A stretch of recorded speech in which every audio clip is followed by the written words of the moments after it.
একটা ছোট গ্রামে ছিল রাজু নামে এক ছেলে। তার বাবা ছিলেন জুতোর মিস্ত্রি। সারা দিন রাস্তার পাশে বসে পুরনো জুতো সেলাই করতেন। লোকেরা প্রায়ই বলতো, এই পেশার ছেলে জীবনে কিচ্ছু হতে পারবে না।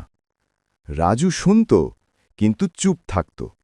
বাবার পাশে বসে কাজ শেখার ফাঁকে সে রাতে পড়ত। তেল ফুরানো লণ্ঠনের আলোয় চোখে ঘুম থাকলেও বই খুলত।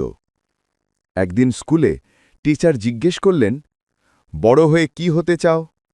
রাজু বলল, আমি এমন জুতো বানাবো যেটা মানুষকে শুধু হাঁটাবে না, তাদের গন্তব্যে পৌঁছে দেবে। সবাই হাসল, কিন্তু সে থামেনি। দিনে জুতো সেলাই, রাতে পড়াশোনা আর নিজের ছোট দোকানে ডিজাইন তৈরি করত। বছর কেটে গেল।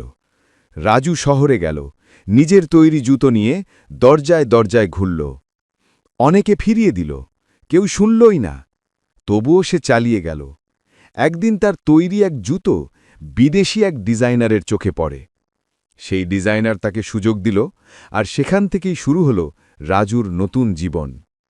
আজ রাজ ফুটওয়্যার্স সারা দেশে বিখ্যাত ব্র্যান্ড। তবুও তার দোকানের কোণে এখনও রাখা আছে বাবার পুরনো ছেঁড়া জুতোটা।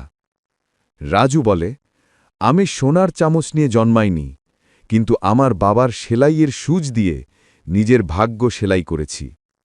তাই মনে রেখো, তোমার শুরুটা ছোট হতে পারে, কিন্তু পরিশ্রম যদি বড় হয়, তবে ভাগ্য তোমার দরজায় একদিন নিশ্চয়ই কড়া নাড়বে।